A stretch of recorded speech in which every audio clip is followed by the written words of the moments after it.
میرا کزن ہے علی، اس لیے محبت ہے علی سے۔ اس وقت رسول نے فرمایا تو زبیر ایک دن آئے گا تو اسی علی کے مقابلے میں کھڑا ہو جائے گا۔ کہ یا رسول اللہ ابداً یہ ہو نہیں سکتا۔ یہی بڑا نقطہ ہے کہ اگر میں آج آپ کو بیٹھ کر خدا نہ خواستہ کسی مومن کو کہوں آپ کل امام زمانہ کے دشمن بن جاؤ گے، مومن کے مولانا امپاسبل، میں دشمن بنوں گا۔ زبیر کی یہ فیلنگ تھی میں علی کا دشمن بنوں گا۔ وہ زبیر جب مولا کے ہاتھوں میں رسیاں باندھی گئیں، سب سے پہلے تلوار زبیر نے نکالی، لوگوں تمہاری غیرت کو کیا ہوا؟ علی کے ہاتھوں میں رسیاں، اور کہنے لگا کہ علی ابن ابی طالب خاموش کیوں ہیں؟ حکم دیجیے ہم لڑنے کے لیے تیار ہیں۔ اس زمانے کے خلیفے سے لڑنے کے لیے زبیر تیار تھا۔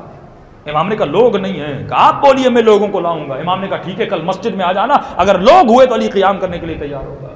میں اپنے وجود کو، تمہارے اندر بھی تو خواہش ہونی چاہیے، تمہارے اندر بھی حق کی تلاش ہونی چاہیے، تمہارے اندر بھی جنت کی کوئی تلاش ہونی چاہیے، تو پھر ہم تجھے بتانے کے لیے آئے گے۔ ہم بلا رہے ہیں تو آ نہیں رہا، ہم سمجھا رہے ہیں تو سن نہیں رہا، ہم کہہ رہے ہیں تو سن نہیں رہا۔ تو امام فرماتے کل آ جانا۔ فرمایا 4 لوگ مسجد میں آئے، جس میں زبیر ہے، ابو ذر ہے، سلمان ہے، مقداد ہے۔ امام نے کہا زبیر 4 لوگوں سے حکومت نہیں بنائی جاتی، امام کیوں نہیں آ رہے، امام کیوں نہیں آ رہے، امام کیوں نہیں آ رہے؟ بھائی ماحول کریٹ ہوگا تو مولا آئیں گے، سچویشن بنے گی تو امام زمانہ کا ضرور ہوگا۔ صرف نام کے پکارنے سے 400 سال کا فاصلہ تھا۔ عیسیٰ کے لیے لوگ ترس رہے تھے، اے خدا عیسیٰ کو بھیج، اپنا ولی بھیج، اپنا ولی بھیج، لیکن جب عیسیٰ آئے امت نے حال کیا کیا؟ وہی یہودی حضرت عیسیٰ کو صلیب پہ چڑھانے کے لیے چلے گئے، پتھر مارے، تکلیفیں دی، صرف اس لیے کیونکہ محبت تھی، ہم میں سے کیوں نہیں؟ صرف اس لیے کیونکہ اس نے سود کو حرام قرار دیا، صرف اس لیے کہ وہ نبی عدالت کو قائم کرنے کے لوگوں نے ایکسیپٹ نہیں کیا۔ تو وہی امام علی حکومت پر آتے، امام فرماتے اگر اس کا بیٹا نہ ہوتا تو زبیر ایسا نہ بنتا۔ تاریخ عرب پڑھیے، وہ زبیر جب اسلام آیا تو پہننے کے لیے ایک کپڑا تھا، لیکن جب مولا حکومت پر آتے ہیں تو مصر میں زبیر کا گھر، مدینے میں زبیر کا گھر، شام میں زبیر کا گھر، تقریباً بتاتے ہیں کہ اس زمانے میں لاکھوں سے زیادہ سونے کے سکے زبیر کے گھر میں۔ امام نے پوچھا زبیر اتنا مال کہاں سے آیا؟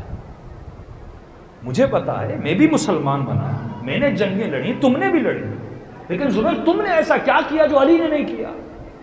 اتنا مالدار بن گئے ان 25 سالوں میں۔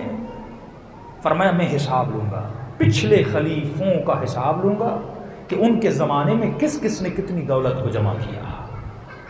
تو انہوں نے شرطیں رکھی کہ علی پچھلا حساب نہیں لینا، تیری حکومت میں اگر ہم کچھ کریں تو ہم اکاؤنٹیبلٹی کو ایکسیپٹ کریں گے، لیکن پچھلی حکومتوں کا نہیں۔ دوسری شرط یہ رکھی علی عثمان کے قاتلوں کو ڈھونڈو گے۔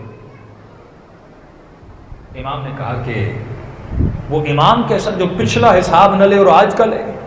میں نے تو پہلے ہی دن سے کہا تھا علی علی وہ ہے جو عدالت نبی کو قائم کرے گا۔ کہ نہیں، اگر یہ کرو گے تو جنگ لڑیں گے، کہ اگر عثمان کے قاتل مجھے مل گئے تو بدلہ میں ہی لوں گا، تمہارے حوالے کیوں کروں، میں حاکم ہوں۔ اگر علی ایسا ہے تو ہم جنگ قائم کریں گے۔ امام فرمایا میں کسی جنگ سے نہیں لڑتا، میں کسی جنگ سے نہیں ڈرتا۔ علی آیا ہی اسی لیے کہ نظام الہی کو قائم کرے، پھر جنگ جمل بنتی ہے، پھر یہی زبیر اس کے مقابلے میں کھڑے ہوتے ہیں۔ اور جب لوگ کہتے ہیں، اور سب سے پہلے علی ابن ابی طالب میدان میں آتے ہیں، لیکن لباس رزم اور لباس جنگ کو پہن کر نہیں آئے، تلوار کو نیام سے نکال کر نہیں آئے، وہیں میدان سے آواز دی یا ابا عبداللہ، اے ابا عبداللہ، قریب علی کے، زبیر کا لقب تھا۔ ایک مرتبہ پیچھے سے آواز آئی زبیر تیری خیر نہیں، کیونکہ علی نے تجھے جنگ کے لیے بلایا ہے۔ زبیر کہتا میں علی کے مزاج کو جانتا ہوں، اگر لڑنا ہوتا تو تلوار نیام سے نکالی ہوتی اور لباس سے جنگ اور رزم پہنا ہوتا، لیکن علی نے نہیں پہنا، اور علی نے مجھے لقب سے بلایا، اس کا مطلب علی میرا احترام کرتے ہیں اور احترام کر کے مجھے بلایا ہے، یقیناً مجھ سے کچھ کہنا چاہتے ہیں۔ یہ زبیر بھی گھوڑے پر سوار ہوتا ہے اور مولا کے مقابلے میں کھڑا ہو جاتا ہے، خاموش کھڑا ہے۔ امام فرماتا زبیر کس سے لڑنے آیا ہے؟ کہ یا علی آپ نے شرطیں نہیں مانی۔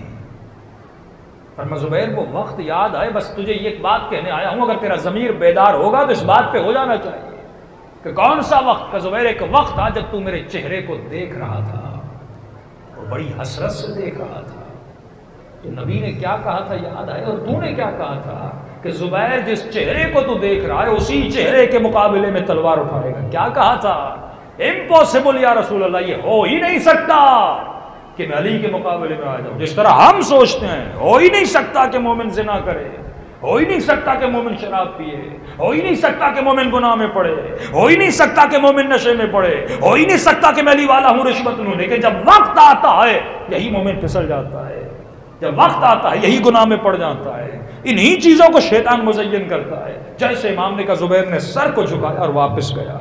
اب یہاں پہ ایک درس ہے، تاریخ کا واقعہ نہیں، ہمیں سیکھنا ہے کہ کیوں زبیر جہنمی بنا جبکہ علی سے لڑا بھی نہیں، مولا کے خلاف ابھی تلوار بھی نہیں اٹھائی، امام کے بدن پہ ایک زخم بھی نہیں دیا، لیکن پھر بھی جہنمی بنا۔ کہ فرماتے ہیں واپس گیا اور تلوار کو نیام میں ڈالا کہ میں نہیں لڑوں گا۔ بیٹے نے تانے دیے، بابا ڈر گئے، علی سے ڈر گئے، علی سے نہیں ڈرا، نبی کا فرمان یاد آ گیا، لشکر کو چھوڑا اور چلا گیا۔ جیسے لشکر کو چھوڑا ایک ملعون نے علی کے لشکر سے اس کا پیچھا کیا، جو بعد میں خارجی بنا اور مولا نے اس کو وہاں پہ قتل کیا۔ پیچھے گیا لالچ میں اور جا کر پیچھے سے زبیر کا سر قلم کیا۔ بعض روایتوں میں تلوار لے کر آیا، بعض میں زبیر کا سر لے کر آیا اور خیمے علی پہ کھڑا ہو گیا، یا علی جائزہ جائزہ، مجدہ دو مجھے، ہدیہ دو مجھے۔ کس چیز کا جائزہ؟ اس نے زبیر کا سر اور تلوار علی کے سامنے رکھی۔ اس وقت امام کا مشہور جملہ فرمایا، مارنے والا اور مرنے والا دونوں جہنمی۔ کہ تم نے بھی امام وقت کی اطاعت نہیں کی، کس کے کہنے پر گیا تھا؟ کیا میں نے اجازت دی تھی اس کو جا کر قتل کرنا ہے؟ تو لالچ میں گیا اور قتل کیا، تو بھی جہنمی۔ اور فرمایا جس کا سر میرے سامنے آئے یہ بھی جہنمی۔